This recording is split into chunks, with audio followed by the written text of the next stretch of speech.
श्री शिवाय नमस्तुभ्यम। जैसा कि हम सभी को पता है 19 सितंबर 2025 को है पितृ शिवरात्रि का बहुत ही प्यारा सा दिन।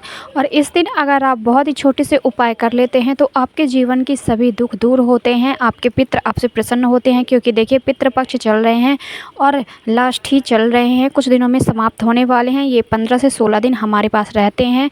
और जब भी कोई भी विशेष तिथि कोई भी त्यौहार पड़ते हैं तो हम पितृ देवता को समर्पित करते हैं। तो अगर आप ऐसे में एक छोटा सा उपाय कर लेंगे तो आपके पितृ आपसे नाराज़ होंगे तो नाराज़ नहीं होंगे कभी भी, और आपको ढेरों ढेरों आशीर्वाद देकर जाएंगे। तो आप लोग वीडियो को लगातार देखिएगा ताकि हमारे द्वारा बताए गए उपाय जो हम बताने वाले हैं आप लोगों को बहुत ही अच्छे तरीके से समझ में आ सके, ताकि बाद में आप लोगों को कोई भी क्वेश्चन ना हो और ना ही कोई डाउट हो कि कैसे करना है, समझ में नहीं आया है, ऐसे कुछ क्वेश्चन नहीं होने चाहिए। क्योंकि मैं कोशिश करती हूँ कि आप लोगों को बहुत ही अच्छी तरीके से, सरल तरीके से हर एक उपाय समझाने की कोशिश मैं करती हूँ।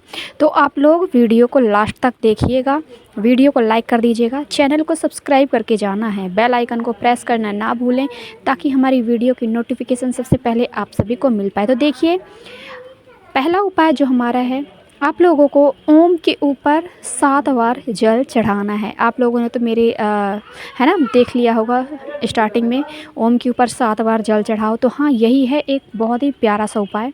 तो इस उपाय को आप लोग सुन लीजिए कैसे करना है। तो देखिए जो हमारा पहला उपाय है, इस उपाय के लिए आप लोगों को किन किन चीज़ों की ज़रूरत पड़ने वाली है। तो सबसे पहले तो आपको बता दें कि इसके लाभ क्या क्या होने वाले हैं।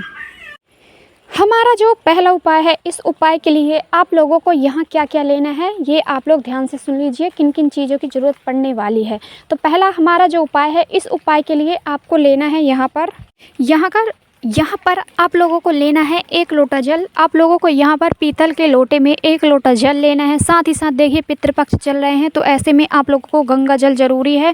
तो 1 लोटे जल के साथ साथ आप लोग थोड़ा सा गंगा जल भी डाल दीजिएगा। और साथ में आप लोगों को यहाँ पर लेना है सफ़ेद फूल। सफ़ेद फूल ना हो तो आप कोई भी फूल ले सकते हैं, लेकिन पितृपक्ष चल रहे हैं तो कोशिश करिएगा कि आप सफ़ेद फूल ले लीजिएगा। साथ ही साथ आप लोग यहाँ पर ले सकते हैं, देखिए ओम बनाना है आप लोगों को, तो यहाँ पर आप लोग घी ले सकते हो, शहद ले सकते हो, है ना, इत्र ले सकते हो। और यहाँ पर आप लोग ले सकते हैं दूध, दही, इनमें से कोई एक चीज़ आप ले लीजिएगा। लेकर जाना है महादेव की शिवलिंग के पास जाना है। आपके घर पे ही है महादेव का शिवलिंग, तो आप इस उपाय को घर पर कर लीजिए। तो करना क्या है, सर्वप्रथम सुन लीजिए। जब आप महादेव की शिवलिंग के पास जाएंगे तो यहाँ पर आप लोगों को महादेव की शिवलिंग के ऊपर ओम का निर्माण करना है। और किस चीज़ से, जैसे कि मैंने बताया है, आप लोग यहाँ पर शहद ले सकते हैं, घी ले सकते हैं, दूध ले सकते हैं, दही ले सकते हैं। इनमें से कोई एक चीज़ आपके पास हो तो उसकी सहायता से आप महादेव की शिवलिंग के ऊपर ओम का निर्माण कर दीजिए। और जो आपके पास 1 लोटा जल है जिसमें आपने 2 फूल डाले हुए हैं, उस 1 लोटे जल को आपको 7 बार धीरे धीरे करके 7 बार ओम के ऊपर जल आपको अर्पित करना है। जब आप जल यहाँ पर अर्पित कर रहे होंगे तो महादेव का एक प्यारा सा नाम है रामेश्वर महादेव। रामेश्वर महादेव का नाम स्मरण करना है और 7 बार उसी लोटे से 7 बार धीरे धीरे करके आपको जल अर्पित करना है। ये जो उपाय है, इस उपाय को आप करते हैं तो आपके पितृ आपसे प्रसन्न होते हैं, है ना, क्योंकि ये इसके अंदर हमने गंगा जल डाला है। और साथ ही साथ आप लोगों को प्रार्थना करना है अपने सोमप महादेव से, है ना, प्रार्थना करते जाएंगे, हे महादेव हमारे घर के जितने भी पितृ हैं, पितृ दोष लगे हैं तो उन्हें दूर कीजिएगा। हमारे घर को, हमारे परिवार को आपके आशीर्वाद की बहुत ही ज़्यादा ज़रूरत है, आप कृपा दृष्टि अपनी बनाए रखिए। तो ऐसे ही आपको बोलना है। और आर्यमन देवता का नाम स्मरण करना है। आर्यमा भी कहते हैं, पितृ हमारे पितृ देवता का नाम है आर्यमन देवता। तो इनका स्मरण करते हुए आप लोगों को 1 लोटा जल 7 बार करके धीरे धीरे आप लोगों को ये 1 लोटा जल अर्पित कर देना है। तो ये था हमारा पहला उपाय। आई होप आप सभी लोगों को समझ में आया होगा। फिर भी कोई डाउट है तो आप हमसे कमेंट में पूछ लीजिएगा, हम आपके सवालों का जवाब देंगे, ज़रूर देंगे। तो हम चलेंगे हमारे दूसरे उपाय की तरफ। तो हमारा जो दूसरा उपाय है आप लोगों को बहुत ज़्यादा लाभ देने वाला है। तो हमारा जो दूसरा उपाय है, इस उपाय को करते हैं तो आपके घर की सभी धन से जुड़ी हुई समस्याएं दूर होती हैं। आपके घर में धन की कमी हो रही है, धन आ रहा है लेकिन किसी बेवजह तरीके से खर्चा होता रहता है ना, धन टिकता नहीं है। तो दूसरा उपाय आप करते हैं तो आपके सारे धन से जुड़ी हुई समस्याएं दूर होने वाली हैं। तो दूसरा उपाय को आप ज़रूर कीजिएगा। दूसरा जो उपाय है, इस उपाय के लिए आप लोगों को यहाँ पर लेना है, एक पीतल के लोटे में जल लेना है। जल के अंदर आपको गंगा जल डालना है क्योंकि पितृपक्ष चल रहे हैं। और साथ में आप लोगों को यहाँ पर क्या लेना है, एक चुटकी काला तिल लेना है। काला तिल को भी आपको लोटे के जल के अंदर डाल देना है। और आपको यहाँ पर ज़रूरी जो है वो है शक्कर। शक्कर आपको 2 से 3 चुटकी लेना है। और आप लोगों को यहाँ पर लेना है घी, देसी घी, गाय का देसी घी लेंगे। अगर घी नहीं है तब आप इस उपाय को नहीं करेंगे, देसी घी लेना है। इन चीज़ों को लेकर जाना है महादेव की शिवलिंग के पास। आपके घर पर है शिवलिंग तो आप इस उपाय को शिवलिंग आप अपने घर पर कर लीजिए। शिवलिंग के पास जाएंगे, आपका फेस जो रहेगा उत्तर डायरेक्शन में रहेगा, उत्तर की तरफ आपका फेस रहेगा, है ना, नॉर्थ डायरेक्शन में रहेगा आपका फेस। और सबसे पहले आपको करना क्या है, जो आपके पास घी है, घी का लेपन करेंगे महादेव की शिवलिंग के ऊपर। बहुत ही अच्छे तरीके से आपको घी का लेपन करना है, महादेव की पूरी शिवलिंग के ऊपर करना है। और जो आपके पास है यहाँ पर शक्कर, शक्कर का भी लेपन करेंगे बहुत ही अच्छे तरीके से। पूरी शक्कर का लेपन कर देंगे महादेव की शिवलिंग के ऊपर खूब अच्छे तरीके से। और फिर जो आपके पास 1 लोटा जल है जिसमें आपने गंगा जल डाला है और 1 चुटकी काली तिल। और देखिए जब आप लेपन कर रहे होंगे शक्कर और घी का, तो यहाँ पर रामेश्वर महादेव का नाम स्मरण करना है ना, रामेश्वर महादेव का स्मरण करते जाना है और लेपन करते जाना है। और फिर जब आप 1 लोटा जल अर्पित करोगे महादेव की शिवलिंग के ऊपर, तो यहाँ पर आर्यमन देवता का नाम स्मरण करना है, पितृ देवता आर्यमन देवता का नाम स्मरण करना है। और 1 लोटा जल महादेव की शिवलिंग के ऊपर अर्पित करना है और आप अपनी मनोकामना को बोलना है। ये उपाय करते ही आपकी सारी मनोकामनाएं पूरी होती हैं, आपकी इच्छाएं पूरी होती हैं, आपके धन से जुड़ी हुई चाहे समस्या हो, चाहे कुछ भी समस्या हो, आपकी सारी समस्याओं का हल होता है। तो ये था हमारा दूसरा उपाय। आई होप आप सभी लोगों को समझ में आया होगा। ठीक है, मैं फिर से बोलती हूँ, अगर कुछ भी डाउट हो रहा है तो आप लोग कमेंट में पूछ लीजिए। तो ये था हमारा दूसरा उपाय। अब हम बात करेंगे हमारे तीसरे उपाय की। और देखिए तीसरा जो उपाय है, इस उपाय के लाभ क्या हैं, इस उपाय के बेनिफिट क्या क्या होने वाले हैं। तो देखिए, अगर आपके घर में रोग ही रहता है, आपके घर में कोई ऐसा व्यक्ति है जो बहुत ज़्यादा रोग उसको लगा हुआ है और रोग बीमारी है और वो ठीक नहीं हो पा रहा है, आपने बहुत कोशिश कर ली। देखिए कई बार क्या होता है कि आपके घर में भले ही पैसा ना हो, रुपया ना हो, लेकिन आपके घर में कोई रोगी नहीं है, कोई बीमार नहीं पड़ता, तो आप लोग बहुत ही खुशी खुशी रह सकते हो। तो आप लोगों को ये उपाय करना है, आपके घर की रोग बीमारी दोष को दूर करना है। तो इस उपाय के लिए आप लोगों को लेना क्या क्या है, किन किन चीज़ों की ज़रूरत पड़ने वाली है, तो आप लोग ध्यान से सुन लीजिएगा। देखिए जो हमारा तीसरा उपाय है, इस उपाय के लिए आप लोगों को यहाँ पर लेना है इत्र।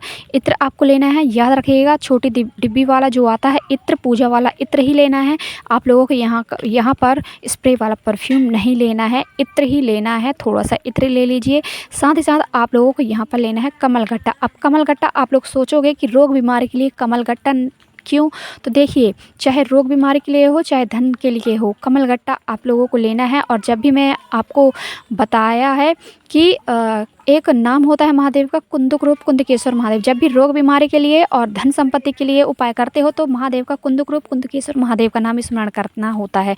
तो आप लोगों को करना क्या है, महादेव देखिए आपने लिया है यहाँ पर क्या क्या लिया है आपने, यहाँ पर आपने लिया है कमलगट्टा का दाना, है ना, कमलगट्टा आपने लिया है। साथ ही साथ आपने लिया है इत्र और 1 लोटे में जल लेना है, शुद्ध जल। और साथ में देखिए पितृपक्ष चल रहे हैं, रोग बीमारी के लिए कर रहे हैं, तो आपको गंगा जल लेना है। और साथ में जब आपको जाना है महादेव की शिवलिंग के पास, जब आप महादेव की शिवलिंग के पास चले जाएंगे आपका फेस होगा उत्तर डायरेक्शन में। और फिर सर्वप्रथम करना क्या है, महादेव की शिवलिंग के ऊपर थोड़ा सा आप लोग इत्र डालिएगा, इत्र का लेपन करना है। और फिर जो आपके पास यहाँ पर 2 कमलगट्टे हैं, कमलगट्टे को आपको महादेव की शिवलिंग के ऊपर 5 बार घुमा लेना है ना, क्लॉकवाइज घुमाना है। घड़ी की दिशा जिस दिशा में घड़ी चलती है उस दिशा में आपको कमलगट्टे को घुमा लेना है और उस व्यक्ति का नाम और गोत्र बोलना है और इस कमलगट्टे को महादेव की शिवलिंग के ऊपर अर्पित कर देना है। और जो आपके पास 1 लोटा जल है, महादेव का कुंदक रूप कुंदकेश्वर महादेव का नाम स्मरण करते हुए 1 लोटा जल महादेव की शिवलिंग के ऊपर अर्पित कर देना है। तो ये था उपाय आपके घर की बीमारी के लिए, रोग के लिए, दोष के लिए। तो अब हम बात करेंगे हमारे चौथे उपाय की। देखिए अब जो हमारा चौथा उपाय आप लोगों को बताने वाले हैं और लास्ट उपाय है हमारा ये। तो ये लास्ट उपाय के फ़ायदे क्या क्या हैं आप लोगों को देखिए, अगर आपके घर में पितृदोष लगा होगा, आपके घर में कोई दोष होगा तो वो दूर होने वाले हैं, आपके पितृ आपसे प्रसन्न होने वाले हैं। तो करना क्या है कैसे करना है, किन किन चीज़ों की ज़रूरत पड़ेगी यहाँ पर। तो देखिए आप लोगों को यहाँ पर लेना है 1 से 2 चुटकी चावल के दाने, ठीक है। चावल के दाने गिनना नहीं है आपको, यहाँ पर ले लेना है 1 से 2 चुटकी। साथ में जितना आपने चावल लिया है उतना ही आपको लेना है काली मिर्च, है ना। 1 चुटकी आपने चावल लिया तो 1 चुटकी आपको काली मिर्च लेना है, मतलब इक्वल अमाउंट होना चाहिए, बराबर मात्रा में लेना है आप लोगों को। यदि आपने गिन के लिया है चावल के दाने 10 तो उतने ही आपको लेना है काली मिर्च के दाने 10। यदि आपने 5 चावल के दाने लिए हैं गिनकर तो 5 ही काली मिर्च के दाने लेना, मतलब इक्वल अमाउंट होना चाहिए, ऐसे आप लोगों को लेना है। और फिर साथ में आप लोगों को 1 लोटा जल लेना है। यहाँ पर क्या लेना है, 1 लोटा जल लेना है और जाना है महादेव के शिवलिंग के पास। जैसा कि हम बताते हैं कि आपका फेस होगा उत्तर की तरफ, आपको उत्तर की तरफ आपको चेहरा रखना है। और सबसे पहले जो आपने चीज़ें ली हैं उन चीज़ों को, चावल लिया है आपने और काली मिर्च, इन चीज़ों को महादेव के शिवलिंग के ऊपर अर्पित कर देना है ना। आपको यहाँ पर आर्यमन देवता का नाम स्मरण करते हुए आपको ये दोनों चीज़ें अर्पित कर देनी है। और आप लोगों को लास्ट में 1 लोटा जल अर्पित करना है महादेव का। कुंदक्रूप कुंदकेश्वर महादेव का नाम स्मरण करते हुए श्री शिवाय नमस्तुभ्यम का जाप करते जाइए और 1 लोटा जल अर्पित कर दीजिए महादेव के शिवलिंग के ऊपर। तो ये थे हमारे चारों उपाय, आप लोगों को समझ में आए होंगे। अगर फिर भी कोई डाउट है तो आप लोग कमेंट में पूछ लीजिएगा। तो अब हम मिलेंगे हमारी नेक्स्ट वीडियो में। आपका दिन शुभ हो, आपकी रात शुभ हो, मंगलमय हो, यही कामना रहेगी मेरी हमेशा ईश्वर से। हर हर महादेव, जय शिव शंभू, जय हो भोलेनाथ की।